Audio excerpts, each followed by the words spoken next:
जय हिंद साथियों, मैं हर्ष कुमार आपके अपने YouTube चैनल हर्ष स्टडी IQ जीके में आपका स्वागत करता हूं। तो आज के वीडियो में हम लोग जानने वाले हैं भारत की प्रस्तावना के बारे में, यानी कि प्रियम्बल के बारे में।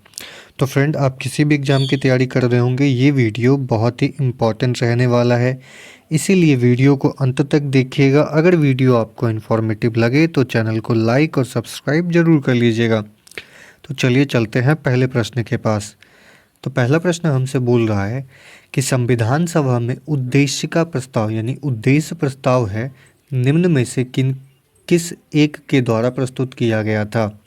यानी कि संविधान सभा में ये जो प्रस्तावना है, उद्देशिका प्रस्ताव जिसको बोला गया है, किनके द्वारा पेश किया गया था। तो इसका सही जवाब है friend option B, Pandit Jawaharlal Nehru. ये पंडित जवाहरलाल नेहरू द्वारा पेश किया गया था। अगला प्रश्न बनता है कि भारत के संविधान में उद्देशिका का विचार लिया गया है। उद्देशिका का विचार कहाँ से लिया गया है, ये पूछा गया है। तो ये लिया गया है फ्रेंड USA के संविधान से। ये जो उद्देशिका का विचार है, ये लिया गया है USA के संविधान से। तो सही आंसर है ऑप्शन डी। अगला है, प्रस्तावना में स्वतंत्रता, समानता और बंधुता शब्द किस देश के संविधान से लिया गया है। स्वतंत्रता, समानता और बंधुता शब्द जो है यह लिया गया है फ्रेंड, तो सही आंसर इसका ऑप्शन सी, फ्रांस के द्वारा, यानी फ्रांस के संविधान से यह लिया गया है। अगला है, भारत के संविधान की उद्देशिका में निम्नलिखित शब्दावली जिस अनुक्रम में दी गई है वह है। यानी कि जो प्रस्तावना हम लोग पढ़ते हैं, उद्देशिका पढ़ते हैं, किस तरह दिया गया है वो पूछा गया है। तो इसका सही आंसर है ऑप्शन ए, दिया गया है फ्रेंड संपूर्ण प्रभुत्व संपन्न, समाजवादी, पंथ निरपेक्ष, लोकतंत्रात्मक, गणराज्य। इस टाइप से भारत की संविधान की उद्देशिका शुरू होती है। अगला है, संविधान बनाते समय निम्नलिखित में से कौन सा आदर्श प्रस्तावना में शामिल नहीं किया गया था। तो ये शामिल नहीं किया गया था फ्रेंड समाजवादी को। तो आप यह भी याद रखिएगा। अगला है, किस संवैधानिक संशोधन अधिनियम के तहत संविधान की प्रस्तावना को संशोधित किया गया था। तो ये किया गया था फ्रेंड 42वां संविधान संशोधन।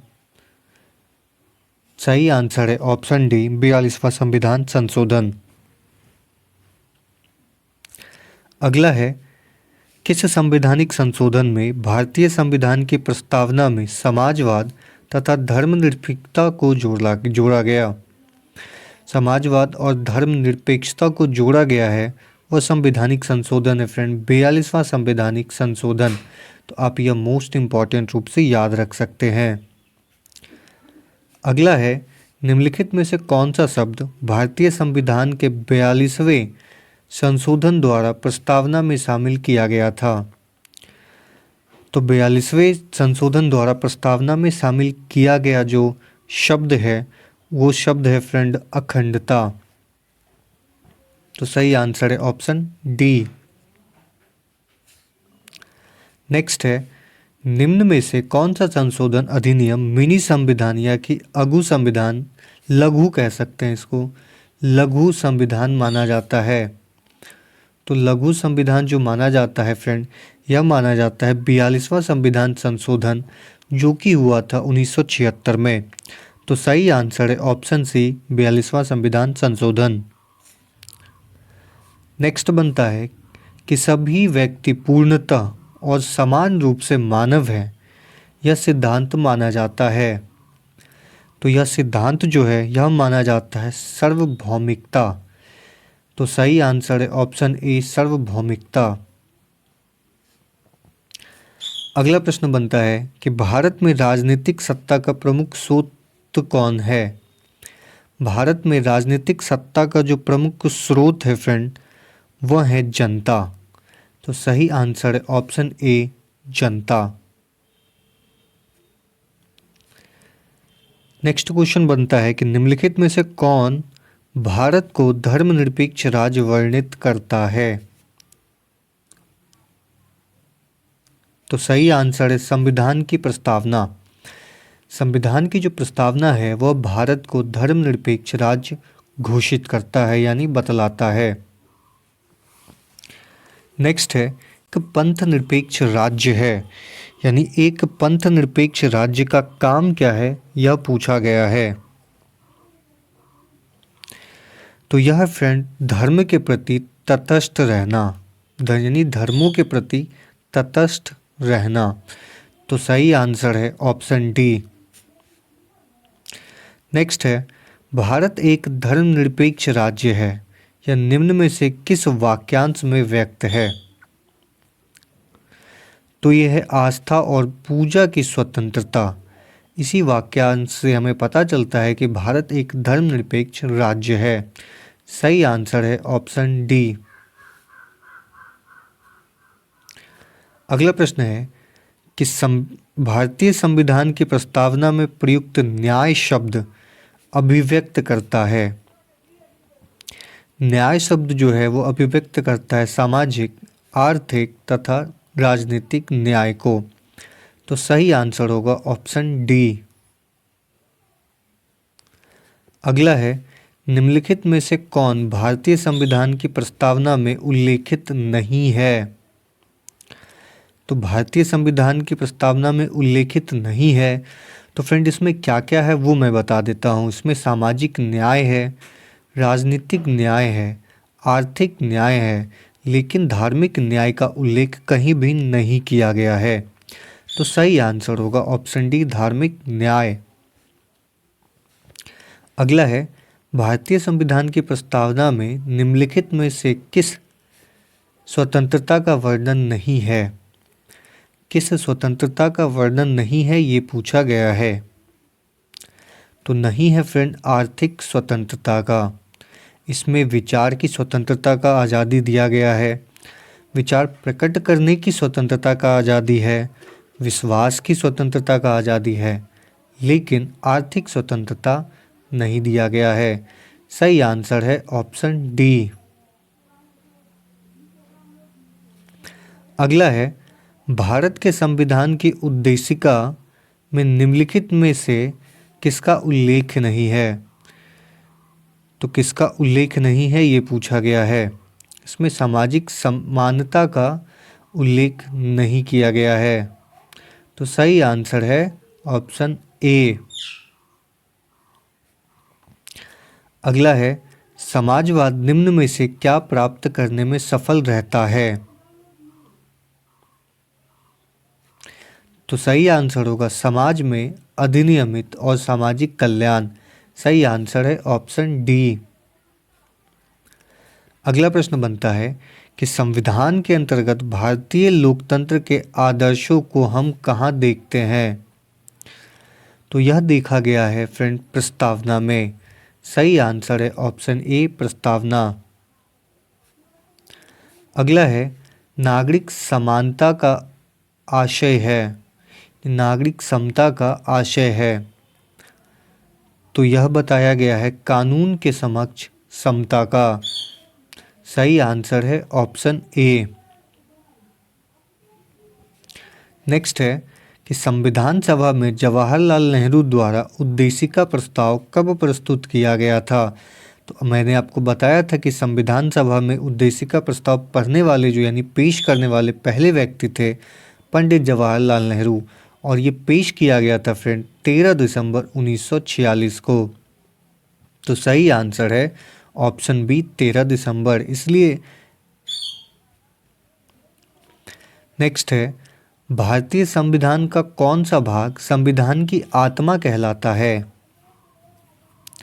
तो संविधान की आत्मा जो है यह इसकी उद्देशिका कहलाती है। संविधान की आत्मा यह इसकी उद्देशिका है यानी प्रस्तावना है। नेक्स्ट है कि संविधान की प्रस्तावना में भारत निम्नलिखित में से किस रूप में घोषित किया गया है। तो घोषित किया गया है फ्रेंड भारत एक प्रभुत्व संपन्न, समाजवादी, पंथ निरपेक्ष, लोकतंत्रात्मक गणराज्य के रूप में इसे प्रस्तुत किया गया है। तो सही आंसर होगा ऑप्शन सी। नेक्स्ट है, संविधान की उद्देशिका में भारत के लोग भारत को डैश बनाने हेतु दृढ़ संकल्प है, यानी ये डॉट डॉट है जिसका मतलब है कि डैश बनाने हेतु दृढ़ संकल्प है। तो ये है फ्रेंड प्रभुत्व संपन्न, समाजवादी, पंथ निरपेक्ष, लोकतंत्रात्मक गणराज्य बनाने के लिए दृढ़ संकल्प हैं। सही आंसर है ऑप्शन सी। नेक्स्ट है कि संविधान की उद्देशिका का संशोधन कितनी बार किया गया था। तो संविधान की उद्देशिका का जो संशोधन है यह टोटल अभी तक एक बार किया जा चुका है। सही आंसर है ऑप्शन सी। नेक्स्ट है, भारत के संविधान की 42वां संविधान संशोधन जो है 42वां संशोधन वर्ष अधिनियमित किया गया, यानी कि किस वर्ष लाया गया ये पूछा गया है। तो यह लाया गया था फ्रेंड 1976 में। सही आंसर है ऑप्शन बी 1976। नेक्स्ट है, निम्नलिखित में से कौन से शब्दों को 42वां संशोधन द्वारा संविधान की प्रस्तावना में नहीं जोड़ा गया था। तो जोड़ा गया था फ्रेंड उसमें समाजवादी, अखंडता, धर्मनिरपेक्ष। नहीं जोड़ा गया था समानता। सही आंसर है ऑप्शन सी। नेक्स्ट है, 42वां संवैधानिक संशोधन को कहा जाता है। तो इसे कहा जाता है फ्रेंड लघु संविधान, क्योंकि इसमें संविधान का बहुत सारा हिस्सा बदल दिया गया। तो सही आंसर है ऑप्शन बी लघु संविधान। अगला प्रश्न बनता है कि भारत में लौकिक सार्वभौमिकता है क्योंकि संविधान की प्रस्तावना आरंभ होती है। तो संविधान की जो प्रस्तावना आरंभ होती है वो होती है हम भारत के लोग शब्द से। तो सही आंसर है ऑप्शन डी। नेक्स्ट है कि लोकतंत्र का तात्पर्य है कि सार्वभौम सत्ता होती है, यानी सार्वभौम सत्ता डैश होती है। तो सार्वभौम सत्ता जो है वो होती है लोगों की सत्ता। तो सही आंसर है ऑप्शन बी।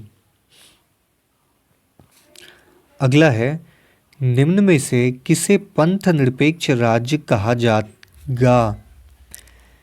पंथ निरपेक्ष राज्य किसे कहा जाएगा वो पूछा गया है। तो पंथ निरपेक्ष राज्य फ्रेंड वह राज्य है जिसका कोई धर्म ना हो, जो धर्म के आधार पर भेदभाव ना करता हो, यानी पंथ के आधार पर भेदभाव ना करता हो, वह पंथ निरपेक्ष राज्य कहलाता है। सही आंसर है ऑप्शन सी।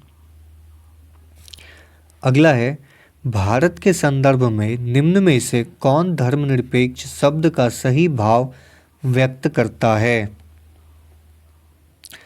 तो सही आंसर है इसका भारत में राज्य का कोई धर्म नहीं है। तो सही आंसर हो जाएगा ऑप्शन डी। नेक्स्ट है, भारत के संविधान की उद्देशिका में कितने प्रकार के न्याय की व्यवस्था की गई है। तो फ्रेंड 3 प्रकार के न्याय की व्यवस्था की गई है। सही आंसर है ऑप्शन बी। अगला है, न्याय में सम्मिलित सभी पक्ष, चाहे वो सामाजिक हो, आर्थिक हो, राजनीतिक हो, भारतीय संविधान में किस देश से ग्रहण किए हैं। तो ये किया गया है रूस से। सही आंसर होगा ऑप्शन बी। अगला है, निम्नलिखित उद्देशिका में से कौन सा एक भारत के संविधान की उद्देशिका में सन्निविष्ट नहीं है। तो ये है फ्रेंड आर्थिक स्वतंत्रता। तो सही आंसर है ऑप्शन बी आर्थिक स्वतंत्रता। नेक्स्ट है, निम्नलिखित में से कौन सा शब्द भारतीय संविधान की प्रस्तावना में नहीं है? तो ये है फ्रेंड लोकतांत्रिक सरकार। तो सही आंसर है ऑप्शन डी। अगला है, भारत में निम्नलिखित में से समाजवाद के किस रूप को अपनाया गया है? तो ये अपनाया गया फ्रेंड लोकतांत्रिक समाजवाद को। तो ये बहुत इम्पॉर्टेंट है, आप याद रखिएगा। नेक्स्ट क्वेश्चन बनता है, भारत में लोकतंत्र का कौन सा स्वरूप प्रचलित है? तो यह प्रचलित है फ्रेंड अप्रत्यक्ष लोकतंत्र। जैसे कि स्विट्जरलैंड हो गया, फिनलैंड हो गया, यहाँ पे प्रत्यक्ष लोकतंत्र उपलब्ध है। नेक्स्ट है कि निम्नलिखित में से कौन सा एक भारतीय संविधान का दर्शन नहीं है? तो ये है फ्रेंड साम्यवादी राज्य। तो सही आंसर है ऑप्शन डी। तो फ्रेंड, अगर ये वीडियो आपको इन्फॉर्मेटिव लगी हो तो चैनल को लाइक और सब्सक्राइब जरूर कर लीजिएगा। मिलते हैं अगले वीडियो में।